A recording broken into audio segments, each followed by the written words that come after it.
अस्सलामुअलैकुम। प्रोग्राम खबर ये है मैं खुशामदीद। मैं हूँ आपकी मेज़बान सैयद आयशा नाज और आज के इस प्रोग्राम में हमारे साथ हमारे एनालिस्ट हैं जनाब सईद काजी साहब और सलमान गनी साहब। सुबह बखैर, खुशामदीद प्रोग्राम में। और आपसे तज्जियों का सिलसिला शुरू करेंगे, लेकिन सबसे पहले बताते चलें कि आज के हमारे प्रोग्राम में कौन कौन सी खबरें हैं जिन पर हम बात करने जा रहे हैं। नाज़रीन, 3 सूबों में निगरान वज़रा की नामजदगी के बाद इलेक्शन कमीशन ने बलोचिस्तान की सियासी क़यादत से मुलाकातों का फैसला किया है और इस सिलसिले में चीफ इलेक्शन कमिश्नर और चारों अरकान 28 मार्च को कोयटा जाएंगे। क्या इलेक्शन कमीशन के अरकान बलोच सियासी रहनुमाओं से भी बात करेंगे, ये भी एक सवाल है। जबकि दूसरी जानिब 2 सियासी जमातों मुस्लिम लीग नून और तहरीक इंसाफ के पार्लिमानी बोर्ड के इजलास भी आज होने जा रहे हैं, जिसमें कौमी और सूबाई असम्बलियों की टिकट्स का फैसला किया जाएगा। और इसके साथ साथ हम आपको ये भी बताते चले कि कराची में रेंजर्स ने मुख्तलिफ इलाकों में माफिया के खिलाफ टारगेटेड ऑपरेशन किया है। इतलात है कि इन ऑपरेशन में माफिया का एक अहम कारिंदा गिरफ्तार कर लिया गया है। ये कौन था और किस ग्रुप से इसका ताल्लुक था, इस पर भी बात करेंगे। और फिर लाहौर में अताई ने गलत इंजेक्शन लगाकर बच्चे की जान ले ली। वाकया हुआ क्या, इस हवाले से मज़ीद जानेंगे, लेकिन गुफ्तगू का आगाज करते हैं एक अहम खबर से। अहम तरीन खबर के अरकान इलेक्शन कमीशन दौरा कर रहे हैं बलोचिस्तान का और इलेक्शन कमीशन के ये अरकान बलोच सियासी रहनुमाओं से भी मिलेंगे। क्या मुलाकात करेंगे उनसे या नहीं करेंगे, उन्हें इलेक्शन में शिरकत पर रजामंद करने में कामयाब हो सकेंगे या नहीं, इस हवाले से बात करेंगे। अपने नुमाइंदा हमारे साथ मौजूद है कोयटा से फरीदुल्लाह जी। फरीदुल्लाह, बताइएगा इस दौरे के हवाले से आपके पास क्या तफसीलात है, किस नवैयत का दौरा है ये?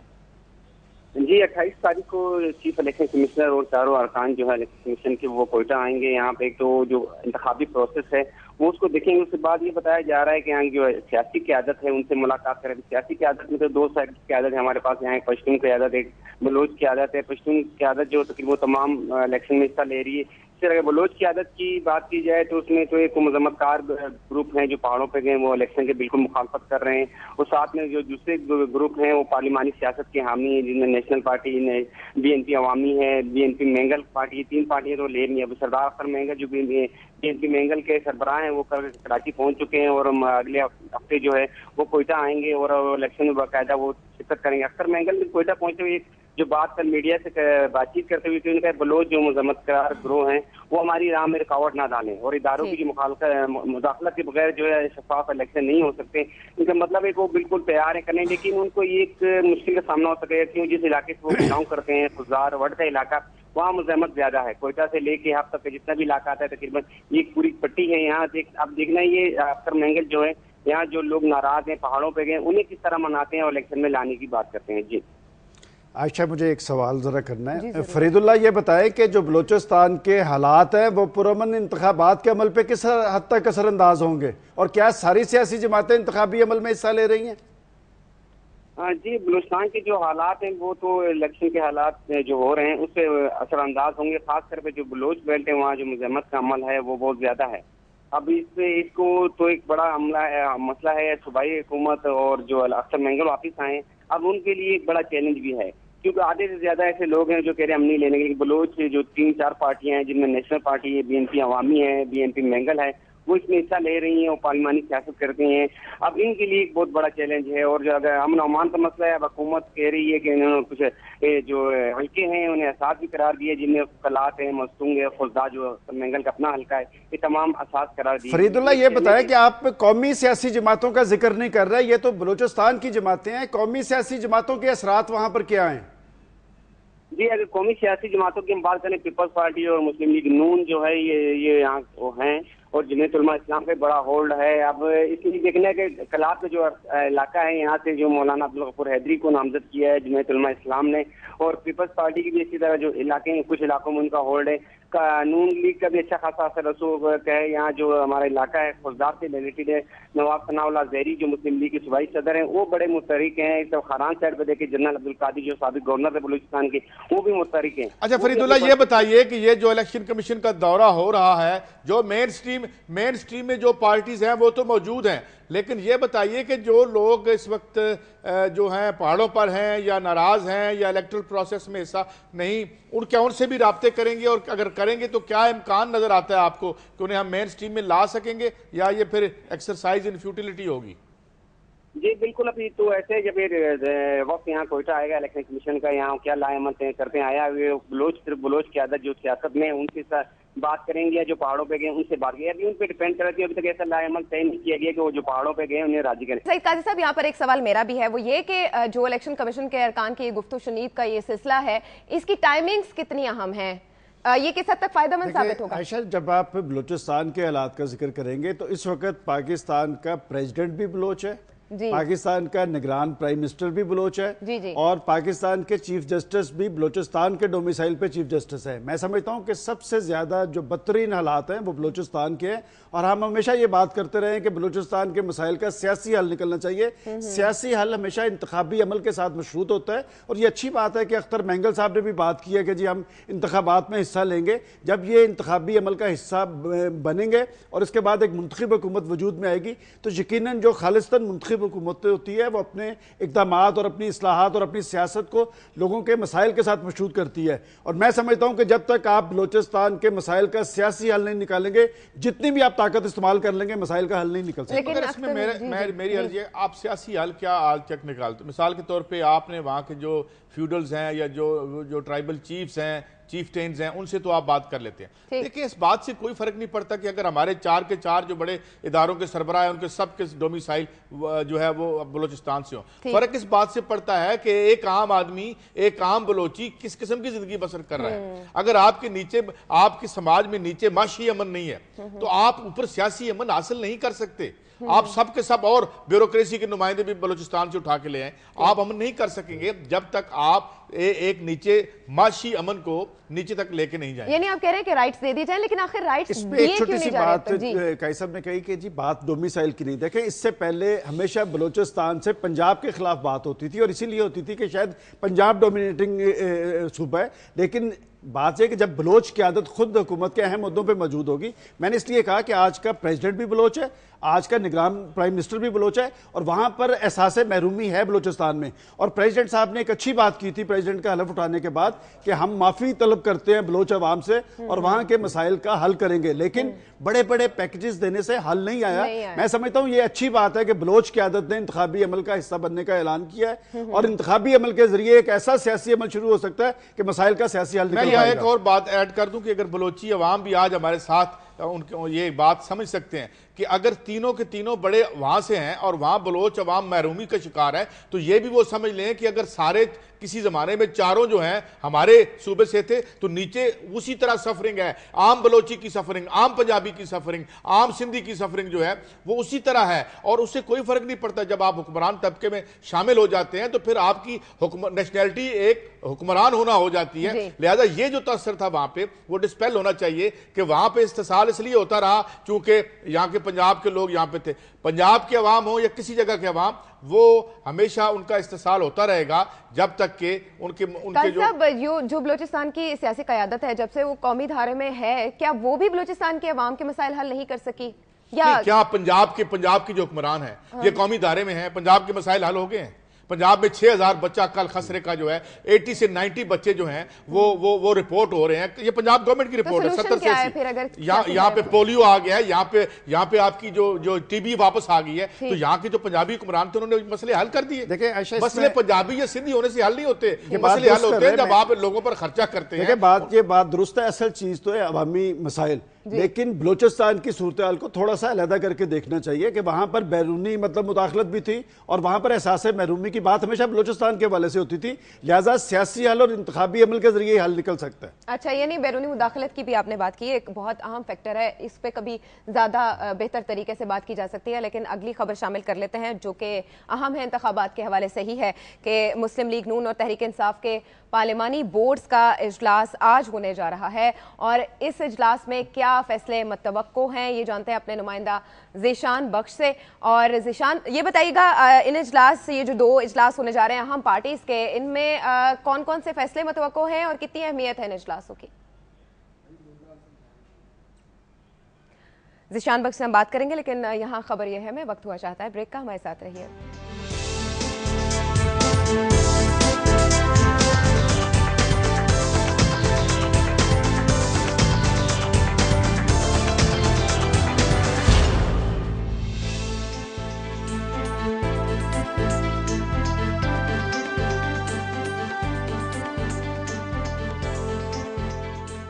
प्रोग्राम एक बार फिर। और ब्रेक पर जाने से पहले हम बात कर रहे थे मुस्लिम लीग नून और तहरीक इंसाफ के पार्लिमानी बोर्ड्स के इजलास के हवाले से।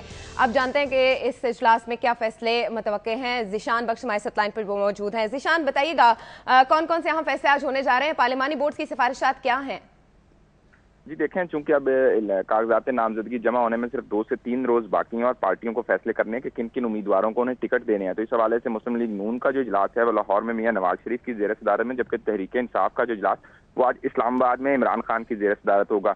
दोनों पार्टियों की कोशिश है कि जो अच्छे उम्मीदवार हैं, जो इस काबिल हैं कि इलेक्शन में उतर सकते हैं और मद्दे मुकाबिल का मुकाबला करते हुए इलेक्शन जीत सकते हैं। मैं मजीद बताऊं कि तहरीक इंसाफ साथ साथ जो इंतखाबात में सीट एडजस्टमेंट के हवाले से है उस पर भी काम कर रही है कि जो गो के मुस्लिम लीग नून पहले से मुकम्मल कर चुकी है। जमात इस्लामी से 2 रोज कबल मुलाकात हुई सैयद मुनव्वर हसन से। आज जनूबी पंजाब के हवाले से एक अहम डेवलपमेंट तहरीक इंसाफ करने जा रही है कि बहावलपुर नेशनल अवामी पार्टी जो कि नवाब सलाहुद्दीन अब्बासी की जमात है, उनसे आज उनकी मुलाकात भी है और इस हवाले से वो सीट एडजस्टमेंट साउथ पंजाब के हवाले से खास तौर पर उस हवाले से ऐलानात भी करेंगे।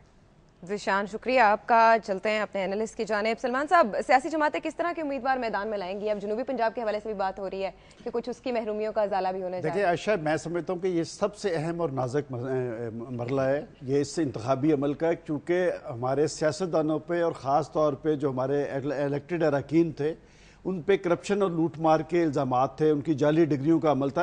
मैं समझता हूँ कि ये बात इलेक्शन कमीशन तक तो बाद में जाएगी, पहले खुद सियासी जमातों को अपना अंदरूनी एहतसाबी अमल शुरू करना चाहिए और जो लोग बदकिरदार हैं, जिन लोगों ने करप्शन और लूट मार में अपने हाथ रंगे हैं, उन्हें पहले मरले पे निकालना चाहिए। जहाँ तक आपकी ये बात है कि जी वो अपने जो उम्मीदवारों का इंतखाब कैसे करेंगे, तो मेरा ख्याल मुस्लिम लीग नून अपनी मशक मुकम्मल कर चुकी है। अच्छा। उन्होंने इन 2 दिनों में अपने सारे जो उम्मीदवार हैं वो उनका ऐलान करना है। इस हवाले से तहरीक इंसाफ कुछ पीछे है और इसकी वजह ये थी कि उनके यहाँ एक जमाती इंतखाबात हो रहा था।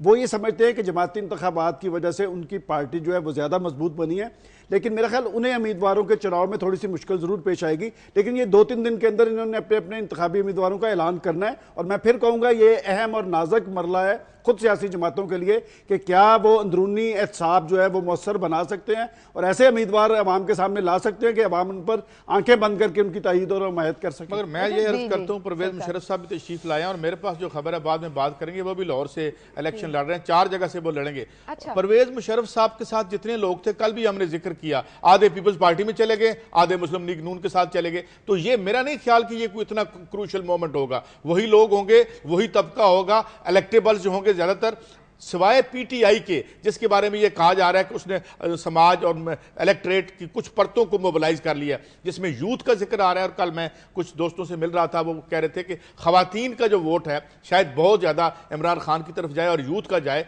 तो ये एक फैक्टर्स हो सकते हैं और वो एक डार्क हार्स के तौर पर सामने आ सकते हैं। लेकिन इसके अलावा छोड़ के जा रहे हैं, कुछ आ भी रहे हैं। इसके अलावा जस्ट बात जो काई साहब ने की है कि जी ये ठीक है, जो जनरल मुशर्रफ के साथी थे उनमें से कई नून में चले गए, कई पीपल्स पार्टी में चले गए और खुद लेकिन जिन पार्टीज का साथ जिक्र किया है वो पार्टी वाले तो खुद रेफरेंडम में हिस्सेदार थे जनरल मुशर्रफ के। लेकिन बात यह है कि आप जितने भी सियासी कायदे की बात करेंगे, नहीं मैं ये कह रहा हूं कि ये एक ही तबके के लोग हैं, ये फिर बिखर जाते हैं मुख्तलिफ पार्टीज में, जहां जहां इन्हें जगह मिलती है, जहां जहां इन्हें टिकट मिलता है, जिन्होंने पावर में पहुंचना होता है। काई साहब एक बात बहुत अच्छी करते हैं, ये हमेशा अवाम की बात करते हैं, लेकिन होता क्या है कि आप देखें, कल मैं पिछले दिनों कल बात कर रहे थे हम मीनारे पाकिस्तान के जलसे की, और कल मानसहरा में नवाज शरीफ साहब ने एक बहुत बड़ा जलसा किया है। ये एक अच्छी बात है कि अवाम फिर सियासी जमातों और अहले सियासत पर ही तायीद और हमायत करते हैं, उनकी नजर आते हैं, उन्हीं की तरफ देखते हैं। इसलिए मैं चाहता हूं कि हमारे सियासतदान और हुक्मरान जो है वो अच्छे होने चाहिए। बिल्कुल सही। लेकिन आप कह रहे हैं कि परवेज मुशर्रफ साहब अकेले रह जाएंगे, लेकिन मुझे लगता है कि मतलब ये एक जनरल ओपिनियन है और ये देखा जा रहा है कि वो जो पाकिस्तान पीपल्स पार्टी और नवाज लीग के ऑपोजिट हैं, ऑपोजिशन है, जो उनकी तरफ जाके उनसे राब्ते करने की पोजीशन में ऐसा सोच रहे हैं। आप क्या समझते हैं कि मिला लेंगे वो किसी को अपने साथ? नहीं देखिए, पहले एक था, उनकी इंटरनेट पार्टी थी, फेसबुक पार्टी थी, जिसमें बहुत ज़्यादा उनके जो है वो थे, लेकिन जब हमने देखा कराची में कल वो तशरीफ लाए तो कुछ बहुत ज़्यादा अवाम मोबिलाइज नहीं हुए।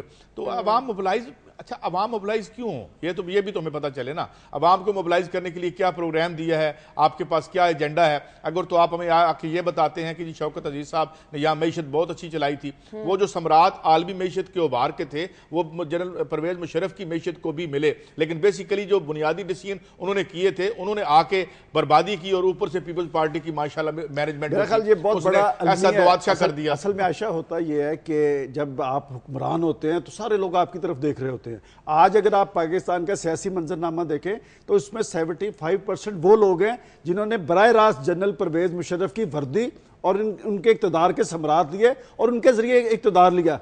आप देखें कि जो जनरल मुशर्रफ की वर्दी के जरिए प्राइम मिनिस्टर और चीफ मिनिस्टर बने, अब वो किसी चैनल पे बैठ के जनरल मुशर्रफ का नाम नहीं लेते। और मैं समझता हूँ ये लम्हा फिक्रिया खुद फौजी डिक्टेटर्स के लिए। उनके खिलाफ केसेस का क्या हुआ जनरल मुशर्रफ के खिलाफ? देखिए ये सारे जो हैं फौज को इस्तेमाल करते रहे हैं। जब भी फौज के इक़्तिदार आया यहाँ पे तो ये इन्होंने इसे क्रच के तौर पे, एक बिसाखी के तौर पे इस्तेमाल किया। और वतन अजीज़ की खैर से बड़ी बड़ी जो सियासी शख्सियात हैं वो फौज के बल पर ही आज सियासत में हैं। हाँ, अलबत्ता कुछ आज जो खुद जरा ठहर गए हैं खड़े, जरा और मालियाती तौर पर बहुत बड़े हो गए हैं, कुछ सियासी नाम भी हो गए तो डिसएसोशिएट करते हैं, बल्कि यहां तक भी कहते हैं जी हम अपने माजी पे शर्मिंदा हैं, मगर बात शर्मिंदगी की नहीं होती। फिर हम ये कह लें कि जी फिर हम फौज से कह दें कि तुम्ही ने दर्द दिया है, तुम ही दुआ देना। नहीं तो आज ये कि ये फौजी डिक्टेटर्स के कूक से ही जन्म लेते हैं। आप फिर ये देखें ना, भुट्टो साहब भी अयूब खान के मिनिस्टर थे और उसके बाद यूसुफ रजा गिलानी साहब ज़ियाउल हक की शूरा में शामिल थे, पीपल्स पार्टी के प्राइम मिनिस्टर थे। बात ये दुरुस्त कर रहे हैं, लेकिन हमारे यहाँ अगर पॉलिटिकल पार्टीज मजबूत हों, अगर पॉलिटिकल पार्टीज मजबूत हो तो फिर लाजमी हुकूमतें भी मजबूत होगी और हुकूमतें मजबूत होंगी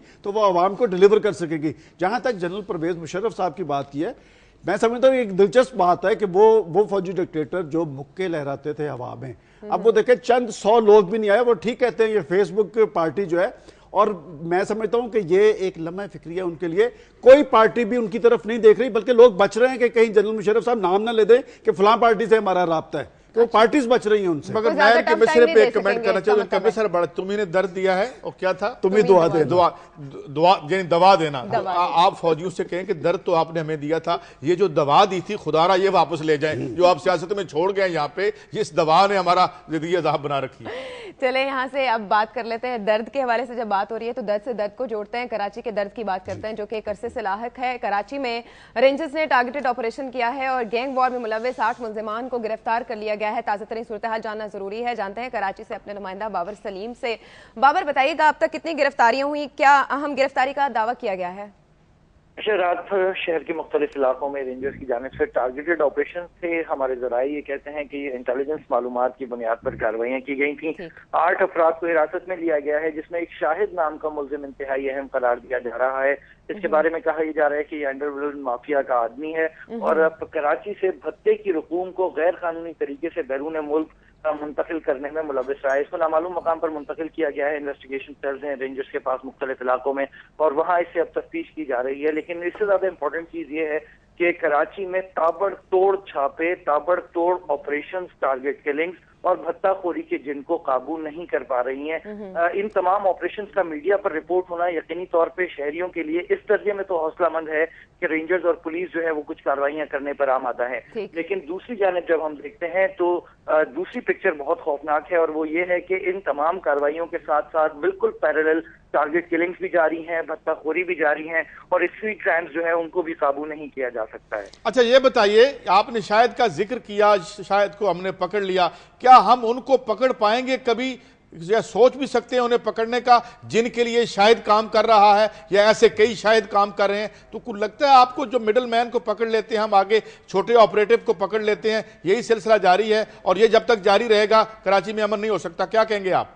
काजी साहब, खुदा करे कि हर शख्स आपकी तरह बेबाक हो जाए। कानून नाफिज करने वाले इसी बेलाक तरीके से अपनी कारकर्दगी दिखाएं तो वो दिन दूर नहीं शायद कि ये तमाम काम आसान हो। लेकिन हकीकत ये है और इस कदर तल्ख है और इस कदर स्याह है कि कराची के ग्राउंड पर कानून नाफिज करने वाले इदारों को जिस कदर एक्टिव होना चाहिए, जिस अग्रेशन के साथ उन इलाकों में दाखिल होकर कार्रवाइयां करनी चाहिए जो कि महफूज पनागाहें समझी जाती हैं इन दहशतगर्दों की, तकरीबकारों की, टारगेट किलर्स की, उन एरियाज में रेजिस्टेंस के खौफ से नहीं जाया जाता है। दूसरी जानिब फिर ये कहा जाता है, ये बताएं कि आप जिस टारगेटेड ऑपरेशन की बात कर रहे हैं इन्हें किस हद तक के सियासी जमातों की ताईद हासिल है और जो लॉ एंड ऑर्डर के जिम्मेदार अदारे हैं क्या वो आजादाना और मुनसिफाना तौर पे ये ऑपरेशन कर रहे हैं या वो भी किसी अपने एजेंडे पे हैं?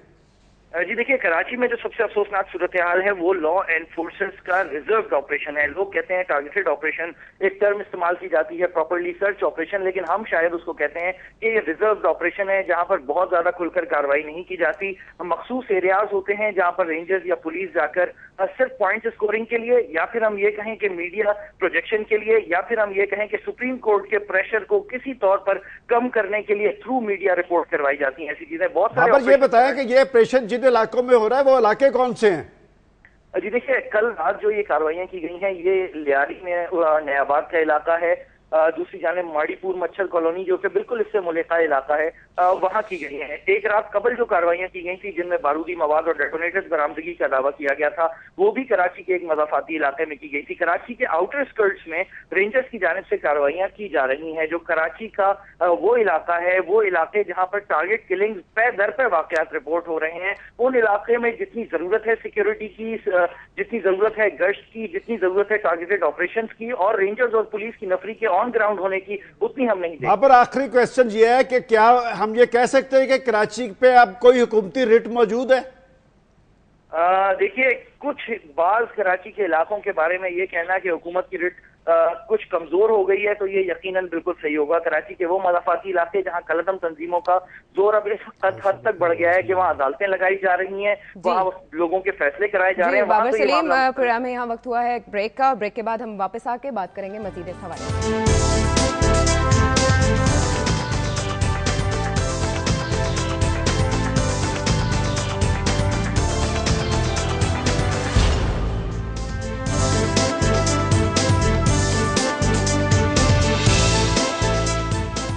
प्रोग्राम में एक बार फिर खुशामदीद आपको कहते हुए कराची के हवाले से बात के सिलसिले को आगे बढ़ाएंगे। कराची के हवाले से बात कर रहे थे हम अपने नुमाइंदा बाबर सलीम से, जिनका ये कहना था कि मीडिया प्रोजेक्शन या इसके अलावा जो दूसरे मामलात हैं उन्हीं के लिए कराची में ऑपरेशन किए जाते हैं, ताहम अब तक टारगेट किलिंग, भत्ताखोरी और इस तरह के दूसरे वाकयात का सिलसिला रुकने का नाम नहीं ले रहा, जारी है जूं का तू। और दूसरी जानिब टारगेटेड ऑपरेशन के हवाले से भी मीडिया रिपोर्ट्स जारी हैं, अखबारों में खबरें छप जाती हैं, मीडिया में खबरें आ जाती हैं। इस हवाले से सईद काजी साहब से ये पूछते हैं, कहते हैं कि मिट जाएगी हल्के खुदा तो इंसाफ करोगे, मुनसिफो तो हशर उठा क्यों नहीं देते, अब तक हशर बर्पा क्यों नहीं किया गया हुकूमत की जानिब से और सिर्फ ऑपरेशंस की हद तक बात महदूद है? वो जिस तरह अभी बाबर साहब बता भी रहे थे और जिस तरह से रिपोर्ट्स आती भी रही हैं, असल में कुछ ऐसी इनएबिलिटी है इस लॉ इन्फोर्समेंट की कि अब इनसे बात करते हैं तो ये बताते हैं जी फ़ोन आ जाता है, कहाँ से आता है कहाँ से नहीं आता, फिर सारे मफामत मौजूद है, सारे पावर में मौजूद हैं, सारे मसाइल को हल करने के लिए भी आए हैं और सारे लगता है मसाइल की वजह भी हैं। तो ये इतना गंभीर मसला बन गया है कि मेरे ख्याल में लोगों की विल अगर रिफ्लेक्ट नहीं होती इलेक्ट्रल प्रोसेस के जरिए तो ये इश्यूज बने रहेंगे। मेरे ख्याल में आपके साथ कोई कॉलर भी जी है। कराची से तहसीनुल्लाह हमारे साथ मौजूद हैं। अस्सलाम वालेकुम तहसीनुल्लाह, क्या कहना चाहेंगे आप? वालेकुम सलाम सबको पहले तो हेलो अस्सलाम वालेकुम। वालेकुम सलाम जी, मैं कराची के से हूँ। मैं बोलता हूँ रेंजर ऑपरेशन तो कर रही है, अच्छा कर रही है, लेकिन वो मखसूस जगह पे कर रही है। तहसीन साहब, ये बात हमने अपने नुमाइंदे से भी पूछी थी। देखे, बात यह कि कराची में जो बदअमनी, लाकानूनी और कत्लो गारत का अमल है, देखे इसलिए मैंने उन्हें सवाल किया था कि ये हुकूमतें तो मौजूद होती हैं लेकिन हुकूमती रिट नहीं होती। और कराची की नुमाइंदा फोर्स, मैं समझता हूं कि MQM है और सबसे ज्यादा जिम्मेदारी उनकी थी कि वो कराची के अंदर लॉ एंड ऑर्डर जो है वो बहाल करवाते। और आप देखें कि कराची जो है पाकिस्तान का मौशी हब है, कि अगर कराची के अंदर बदअमनी की सूरत हाल रहेगी, आप देखें कि अरबों रुपए की इन्वेस्टमेंट जो है वो लोग वहां से लेके वापस चले गए। और कराची सबसे ज्यादा रेवेन्यू देने वाला शहर है। और मैं समझता हूं कि कराची के हवाले से हमारे जो वफाकी दारुल हुकूमत इस्लामाबाद है, इस्लामाबाद ने जिम्मेदारी का सबूत नहीं दिया। और मैं समझता था कि सिर्फ पीपल्स पार्टी की गवर्नमेंट एक ऐसी है कि बेनजीर भुट्टो साहिबा की 2 हुकूमतें खत्म इस चार्जशीट की बुनियाद पर की गई जो कराची की सूरत हाल थी कि पीपल्स पार्टी ही वहां की सूरत हाल बेहतर बना सकती थी। लेकिन पिछले 5 साल में क्या हुआ, हजारों अफराद टारगेट किलिंग की नजर हुए, लेकिन इस्लामाबाद ने अपना जिम्मेदार रोल अदा नहीं किया।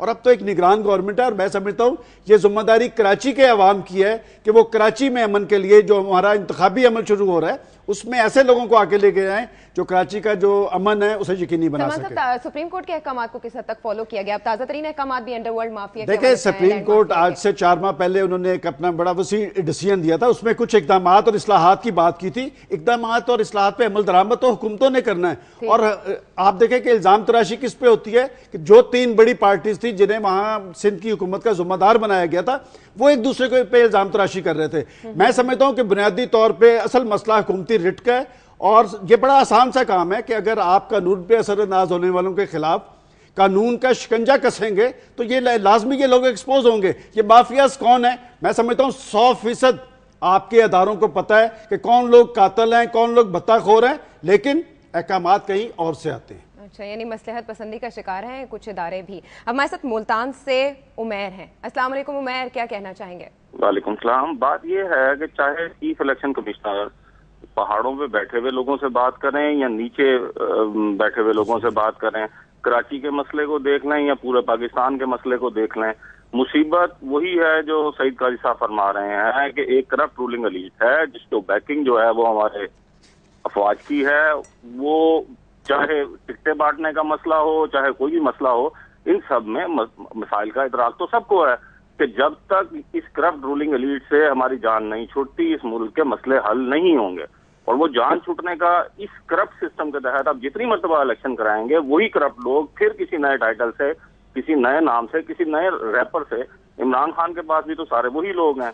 तो आखिर किस तरीके से इन इलेक्शंस के जरिए हम तब्दीली ला सकते हैं? सईद काजी साहब इस पर कुछ कमेंट करेंगे? मैं शुक्रिया आपका। किस तरफ देखिए, जब लोग हाथ से वोट डालते हैं और उन्हें तब्दीली नहीं मिलती तो फिर वो पांव से वोट डालने पे मजबूर हो जाते हैं। जिस तरह हमने अल तहरीर स्क्वायर में देखा, जिस तरह हमने बहरीन में देखा, जिस तरह हम जो है पूरे यूरोप में इवन देख रहे हैं, ग्रीस में देख रहे हैं, हर जगह से हम तो ये अगर देखिए इस दफा ये जिस तरह सलमान गनी साहब भी कह रहे थे कि बड़ा इंपॉर्टेंट होगा देखेंगे कौन से शफाफ लोग आते हैं या नहीं आते, क्योंकि अगर ये इस तरह से ना तब्दीलियां कर सके, जिस तरह ब्रेक नेक इन्फ्लेशन है, जिस तरह से एक आम आदमी की जेब से रोजाना उसका जो हर महीने जो उसका 100 रुपया है उसमें से 10 रुपए जो है वो निकल रहे हैं इन्फ्लेशन की वजह से, अगर इन्होंने ये ना किया तो फिर ये जितने पैसे इन्होंने दाएं बाएं किए हुए हैं ना, ये जो फार्म हाउसेज इन्होंने बनाए हुए हैं और अपने कले जो बनाए हुए हैं और जो हजारों एकड़ पे इनके मल्लात फैले हुए हैं, ये इनको ये अंदाजा होना चाहिए कि ये भी महफूज नहीं रहेंगे। अगर एक आम आदमी की आप रोटी छीनते चले जाएंगे,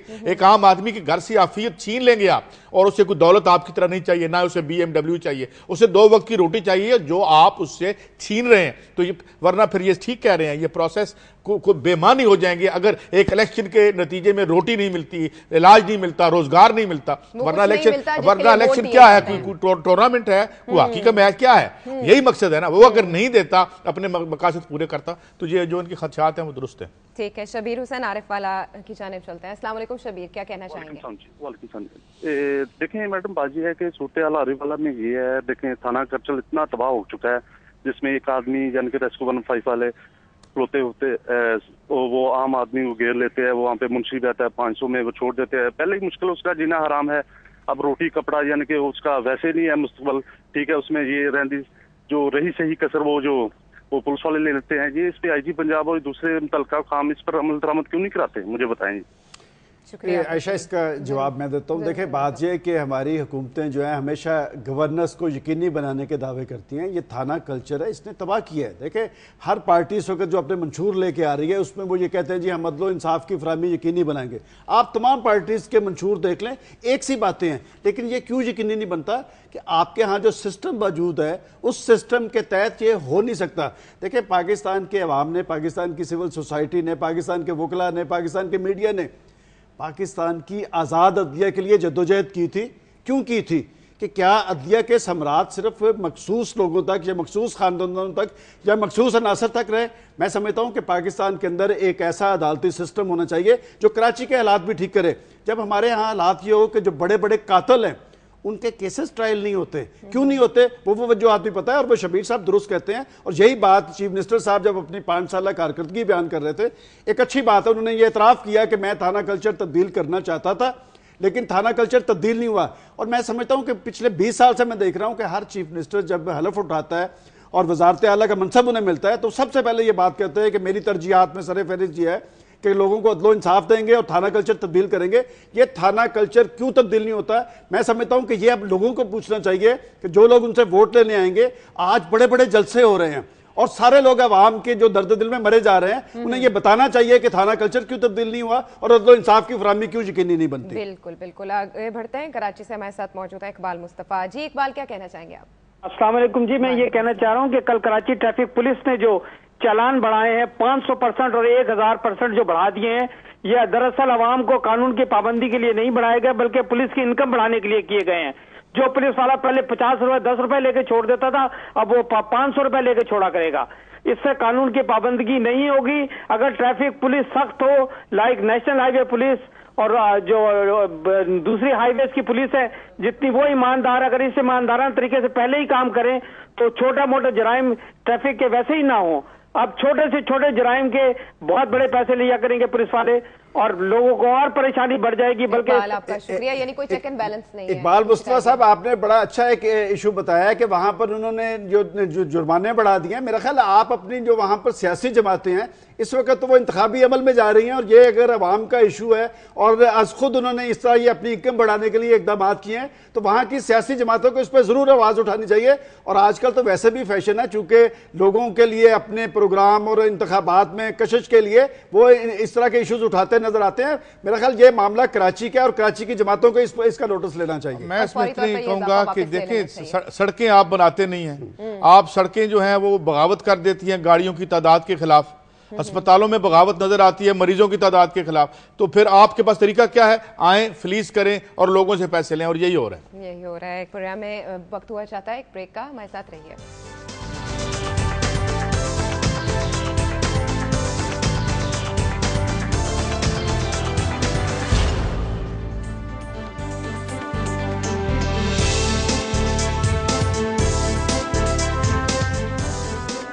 खबरिया में एक बार फिर आपको कहते हैं वेलकम बैक, और बात करेंगे कि गफलत किस तरह से कभी कभी संगीन जुर्म का बायस बन जाती है। लाहौर के इलाके कोट लखपत में एक अताई ने गलत इंजेक्शन लगाकर बच्चे की जान ले ली।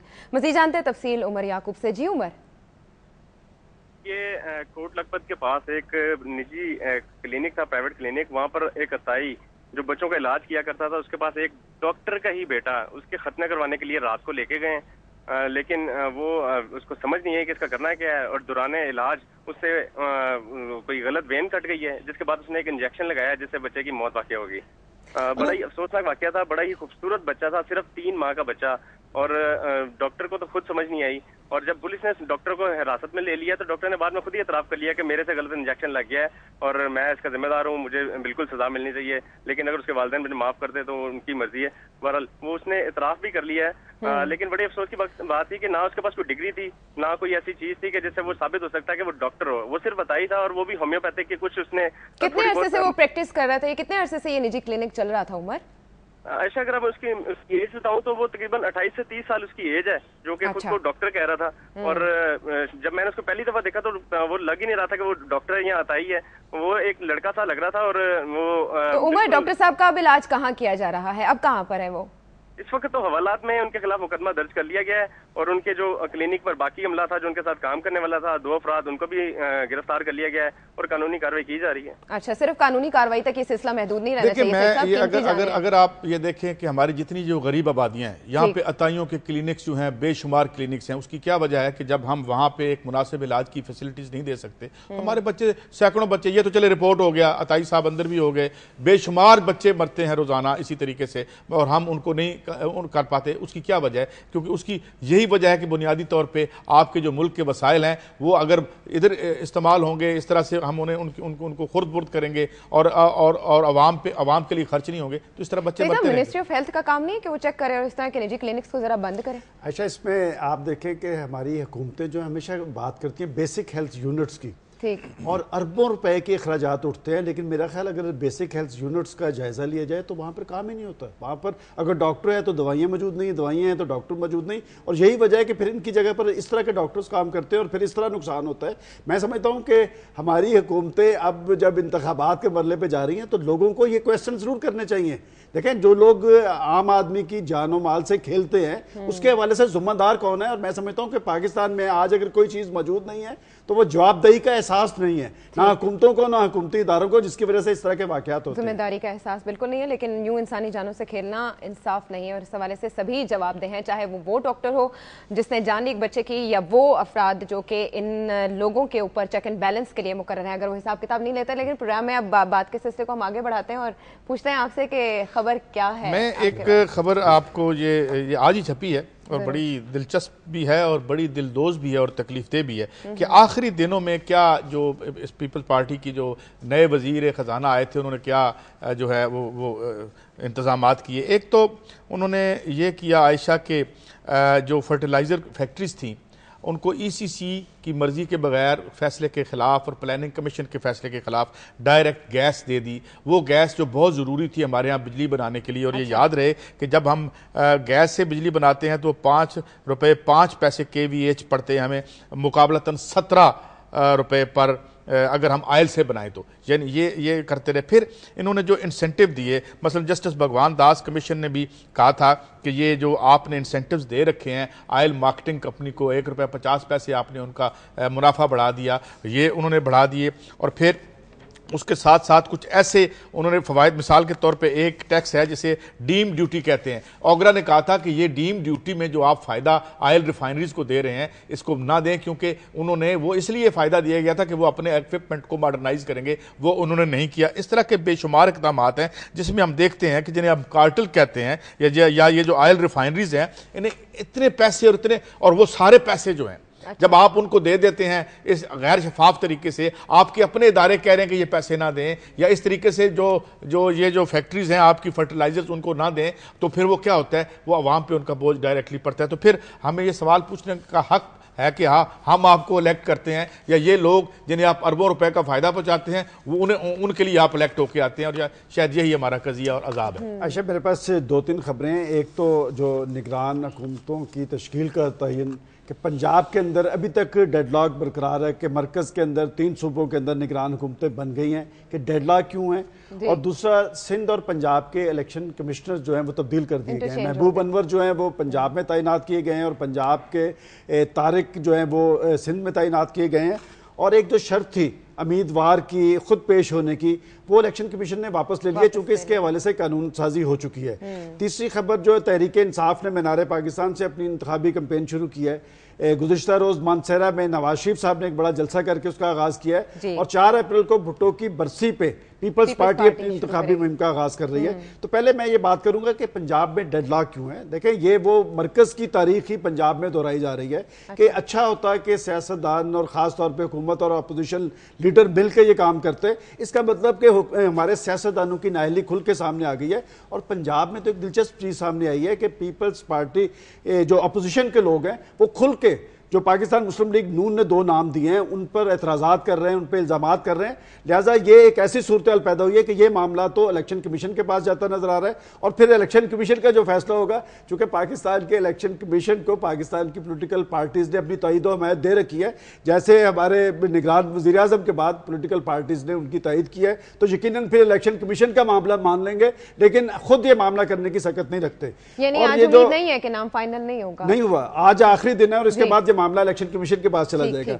जहां तक ये इलेक्शन कमिश्नर्स की तब्दीली है, इसके हवाले से आपको याद होगा कि सुप्रीम कोर्ट के फैसले के बाद महबूब अनवर साहब को कराची में तैनात किया गया था और इनको हल्का बंदी करने की हिदायत दी गई थी और इन्होंने हल्का बंदियां की हैं। और हल्का बंदियों के हवाले से MKM जो है वहां पर एहतजाजी मुजाहरे भी कर रही है, एक नई सूरत हाल वहां पर पैदा हुई है। मेरा ख्याल ये जो इनके तबादले हुए हैं इसी तनाजर में है। और इलेक्शन कमीशन की जहां तक शराइत पे अमल दरामद की बात है, मैं समझता हूं जैसे मैंने पहले कहा कि सियासी जमातों के पास इस वक्त है कि खुद एहतसाब भी करते हुए अच्छे उम्मीदवार सामने लाएं ताकि इनकी बदनामी ना हो सके, नहीं तो फिर इलेक्शन कमीशन की जो शराइत है उन पर उन्हीं की स्पिरिट के मुताबिक अमल दरामद होना चाहिए। आखिरी खबर वही जो इंतखाबी मुहिम का आगाज मैं समझता हूं कि इमरान खान साहब कर चुके हैं मीनार पाकिस्तान से, और अच्छी बात है, उन्होंने 6 नुकात की बात की है और उन्होंने जो कहा कि मैं सच बोलूंगा, जो बैरून मुल्क दौलत है वो वापस लाई जानी चाहिए, मेरी बैरून मुल्क दौलत नहीं।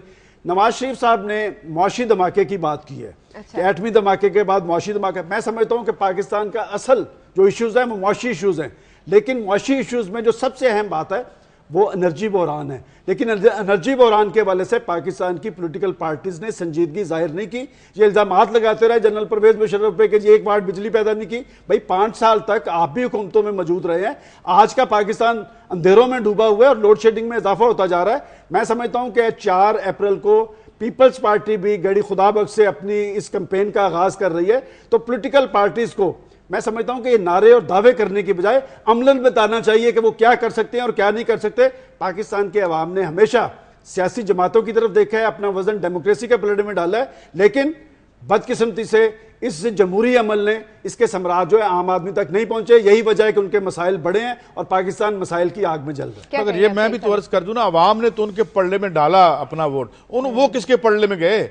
अभी हम जो बात कर रहे थे कि ये इतने टैक्सेस जो इतनी जो आपने बैठे बिठाए अरबों रुपए के, एक IPP है उसको बैठे बिठाए इन्होंने जो है 3.5 अरब रुपए आउट ऑफ द टर्न दे दिए। इसी के साथ उन्होंने एक और ऑयल रिफाइनरी है जिसको तमाम सरकारी और जो रेगुलेटरी अथॉरिटी थी उसके मना करने के बावजूद जो है उसको आपने दे दी। ये आप किसके लिए करते हैं? ये जो उसकी मैं सिर्फ आखिरी बात कर दूं कि ये इसलिए करते हैं क्योंकि ये बेनिफिशियरी हैं, ये इनके कारोबार अरबों रुपए की लूटमार जो हुई है, मैं समझता हूं फिर ये जिम्मेदारी तो पाकिस्तान के अवाम की है ना कि अगर एक प्राइम मिनिस्टर 37 अरब रुपए के स्वाबदिदी फंड्स अपने हल्के को भेज देता है। और मैं आपको एक बात यकीन से कहता हूं, देखें इस वक्त पाकिस्तान के मीडिया की वजह से लोगों का शऊर बढ़ा है और ये इम्तिहान अब पाकिस्तान के अवाम का है कि वो 5 साल तक कोसते रहे इन सियासतदानों और हुक्मरानों को, सिर्फ वो अपने वोट का इस्तेमाल दुरुस्त कर लें, पाकिस्तान का मुस्तकबिल भी रोशन होगा और जमहूरियत भी मजबूत होगी। बिल्कुल, यहाँ पर यानी ये कंक्लूड करेंगे कि हमारे सियासतदान कौमी मुफाद के लिए आते हैं इक़्तिदार में, लेकिन फैसले करते हैं ज़ाती मुफाद के। जो चाहे आपका हुस्न करिश्मा साज करे।